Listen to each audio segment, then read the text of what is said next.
The Heart of a Woman by Georgia Douglas Johnson. The heart of a woman goes forth with the dawn, as a lone bird, soft winging, so restlessly on. Afar o'er life's turrets and vales does it roam in the wake of those echoes. The heart calls home.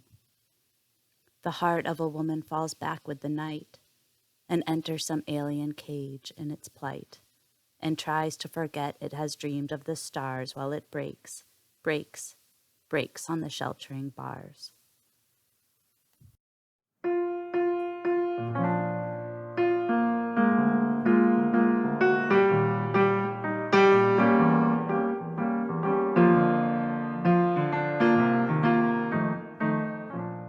When Georgia Douglas Johnson published The Heart of a Woman in 1918, it had been nearly 65 years since a black woman in the United States had authored and published her own book of poetry. Yet, in spite of such a feat, Johnson failed to receive the same kind of recognition as that of her contemporaries, most of whom were men. For black females of the era, like Johnson, in spite of their demonstrable talent, their voices often remained stifled. Nevertheless, Georgia Douglas Johnson wrote and published 4 anthologies of poetry in her lifetime, and wrote approximately 28 plays, making her one of the most prolific writers of her era. Moreover, the immensely important role she played within the larger artistic and intellectual movement of the Harlem Renaissance has by and large gone unnoticed by laypersons and scholars alike. Thus, an appreciation for Georgia Douglas Johnson is deserving of a renaissance in its own right.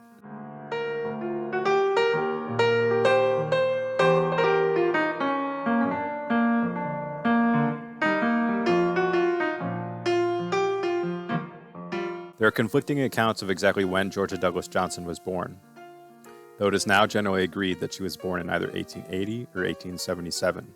Though not much is known about her early life, she was reported to have had a very lonely childhood. Johnson was from racially mixed parentage. Her father, George Camp, was reported to have been a well-educated and wealthy Englishman. However, Georgia had little contact with him after her parents separated early in her life. Georgia did well in school, graduating from Atlanta University in 1896. Thereafter, she taught at local schools in Georgia until the late 1890s when she moved to Ohio to attend Oberlin Conservatory and later the Cleveland College of Music. After completing her musical training in 1900, she returned to Atlanta and soon after met and married Henry Lincoln Johnson, or Link as most people called him, in 1903. Link Johnson, an African-American born to ex-slaves, was a well-educated man and a lawyer who held some rank within the Republican Party. Georgia and Link had 2 sons together, and in 1910 moved to Washington, D.C., where Link had been appointed by the Taft administration to become Recorder of Deeds. Soon after moving to Washington, Johnson began writing herself. In 1916, 3 of her poems appeared in the NAACP's magazine, The Crisis. 2 years later, her reputation-making anthology, The Heart of a Woman and Other Poems, was published by the Cornhill Company. Though the book firmly established her lyric and poetic ability, her poems were often depicted by figures such as Braithwaite as, quote, deeply feminine, and she had acquired a reputation as a feminine lyricist or, quote, the lady poet. The criticism of her early work from such monumental figures as Alain Locke and W.E.B. Du Bois attest to the fact that their dictates determined which of the works by black and especially female artists of the day were worthy and relevant. Sadly, Georgia Douglas Johnson's talents and artistic energy, at least in this instance, were not cultivated but constrained by her male counterparts. However, she was not deterred, and soon after, she would come to forge her own distinct and critically important presence in the movement. Arguably one of the most important roles that Georgia Douglas Johnson played in the Harlem Renaissance was her organizing of the weekly salon she hosted at her S Street home in Northwest Washington. On Saturday nights throughout much of the 1920s, Johnson welcomed some of the most important artists and intellectuals of the era into her home to discuss and critique their works and engage in lively conversation. Some of the most notable Saturday nighters in attendance included the likes of Jean Toomer, Langston Hughes, Countee Cullen, Angelina Grimke, Jessie Fawcett, Ann Spencer, Alain Locke, W.E.B. Du Bois, Zora Neale Hurston, and Alice Dunbar Nelson, among others. The importance of Johnson and these Saturday night salons cannot be understated.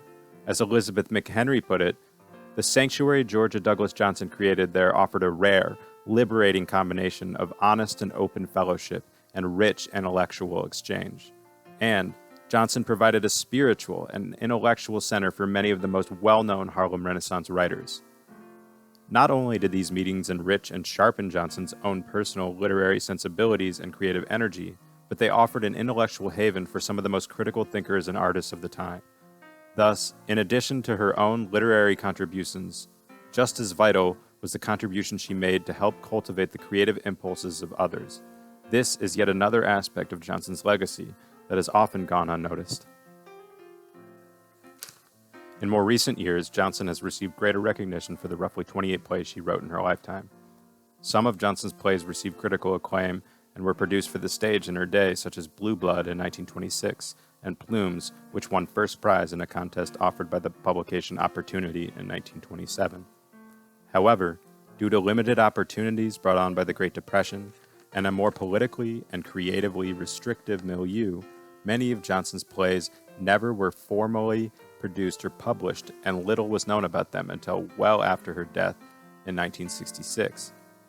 Judith L. Stevens has written extensively about Georgia Douglas Johnson and has specifically tried to galvanize a greater recognition for Johnson's lynching or alternatively anti-lynching plays. In a recent article, Stevens stated that Johnson deserves recognition as the most prolific playwright of the lynching drama tradition and as the new Negro Renaissance artist whose work reflects an unprecedented and unrelenting devotion to the anti-lynching movement. Johnson's lynching dramas are landmark contributions to both African American theater and American theater in general. As scholars have begun to reanimate Georgia Douglas Johnson's works and draw greater attention to their historic and creative significance, it's apparent that she and her work deserve far greater recognition than they've previously received. The intellectual and emotional force behind her work, as well as the historic significance and political charge much of it contains, will hopefully begin to receive more attention by scholars and historians alike.